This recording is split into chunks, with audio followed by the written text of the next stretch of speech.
Arambagh forest range office থেকে আমরা একটা বার্তা দিতে চাই। এখন 2023-এর ডিসেম্বরের শেষের দিক, পিকনিকের মরশুম।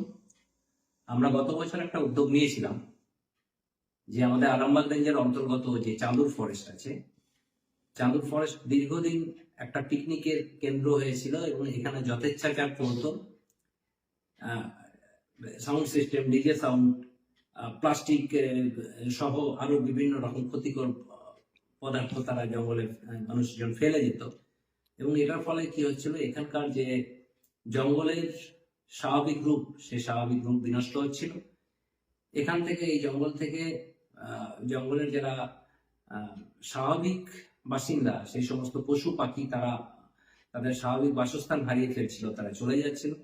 এই জন্য আমরা গত বছর একটা সিদ্ধান্ত নিই যে এই চাঁদুর ফরেস্ট, যেটা কিনা সংরক্ষিত বনাঞ্চল অর্থাৎ রিজার্ভ ফরেস্ট, এই রিজার্ভ ফরেস্টের যে নিয়ম কানুন আছে ইন্ডিয়ান ফরেস্ট অ্যাক্ট অনুযায়ী এবং ওয়াইল্ড লাইফ প্রোটেকশন অ্যাক্ট 1972 অনুযায়ী, আমরা সেটাকে লাগু করব এবং এখানে কোনো রকম অবৈধ প্রবেশ বা বনভোজন ইত্যাদি আমরা নিষিদ্ধ করব। কিন্তু গত বছর উদ্যোগটা প্রথম নিয়েছিলাম, অনেক মানুষ যারা বাইরে থেকে আসতেন তারা জানতেন না বলে গত বছর আমরা 2022 সালে আমরা কিছু কন্ডিশন, কিছু শর্তাবলী দিয়ে আমরা তাদেরকে পিকনিক করতে দিয়েছিলাম। তো এবং তখনই আমরা বলেছিলাম যে 2023 সাল থেকে এই চাঁদুর রিজার্ভ ফরেস্টে কোনো রকম পিকনিক বা ট্রেসপাসার্স অ্যালাউ হবে না। এবং সেই কারণে এখানকার প্রকৃতিকে বাঁচানোর জন্য, এখানকার ওয়াইল্ড লাইফকে তাদের স্বাভাবিক বাসস্থানটা ফিরিয়ে দেওয়ার জন্য এবং তাদের নিরাপত্তার জন্য আমরা বন বিভাগের পক্ষ থেকে সিদ্ধান্ত নিয়েছি যে এবছর থেকে চাঁদুর ফরেস্টে কোনো রকম পিকনিক করা যাবে না। কিন্তু শীতের মরশুমে প্রকৃতি প্রেমী মানুষ যারা আছেন, সেই সমস্ত মানুষদের কথা ভেবে আমরা পাশাপাশি যে পারাদ্রা ফরেস্ট আছে, বাবলা ফরেস্ট আছে, ভাদুর এবং রাঙামাটি, এই সমস্ত এই 4টে জায়গায় যে জঙ্গল আছে, সেই জঙ্গলে যদি কোনো ফ্যামিলি বা যদি কেউ পিকনিক করতে চায়, তাহলে আমাদের যে কন্ডিশনগুলো আছে সেই কন্ডিশনগুলো যদি তারা মানতে পারে, তাহলে আমাদের কাছে যদি তারা দরখাস্ত করেন, আমরা তাদেরকে অনুমতি দেবো এই সিজনে।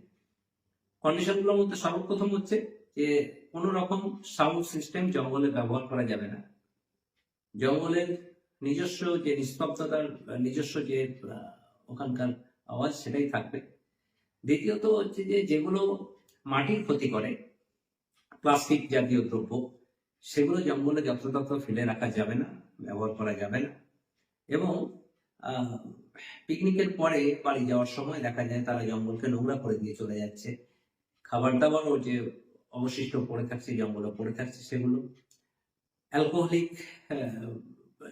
ব্যাপার অনেকের মধ্যে থেকে যায়। এই সমস্ত যখন সেই মানুষগুলো চলে যায়, তারপরে দেখা যায় যে সেখানে যে ওয়াইল্ড লাইফ আছে, বন্যপ্রাণীরা সেই সমস্ত অবশিষ্ট যা পড়ে থাকছে সেগুলো খাওয়ার চেষ্টা করে বা খায়, খেয়ে তারা হচ্ছে অসুস্থ হয়ে পড়ে, অনেক সময় বন্যপ্রাণী মারাও যায়। এই সমস্ত কারণগুলোর জন্য যে সাউন্ড সিস্টেম যেমন ব্যবহার করা যাবে না, তার সাথে সাথে কোনো রকম প্লাস্টিক জাতীয় দ্রব্য জঙ্গলে ফেলে রাখা যাবে না। যা কিছু পিকনিকের পরে তাদের বেঁচে থাকবে, সেগুলো তাদেরকে পরিষ্কার পরিচ্ছন্ন করে জঙ্গলকে তার স্বাভাবিক রূপ ফিরিয়ে দিয়ে সেগুলোকে নিয়ে জঙ্গল থেকে বেরিয়ে যেতে হবে। এবং সবচেয়ে বড় কথা যেটা হচ্ছে যে সবাই আনন্দ করতে আসেন, সুতরাং বাকি যে জায়গাগুলো আমরা পিকনিক করার অনুমতি দেবো, সেখানে শালীনতা এবং ভদ্রতা বজায় রেখে যারা পিকনিক করতে পারবেন, আমরা তাদের জন্য জঙ্গলে তাদেরকে আমাদের স্বাগত জানানো থাকলো। কিন্তু আবার এটা আমি বলতে চাই, যেটা এবছর থেকে চাঁদুর রিজার্ভ ফরেস্টে কোনো ধরনের পিকনিক বা অবৈধ প্রবেশ সম্পূর্ণভাবে নিষিদ্ধ ঘোষণা করা হলো।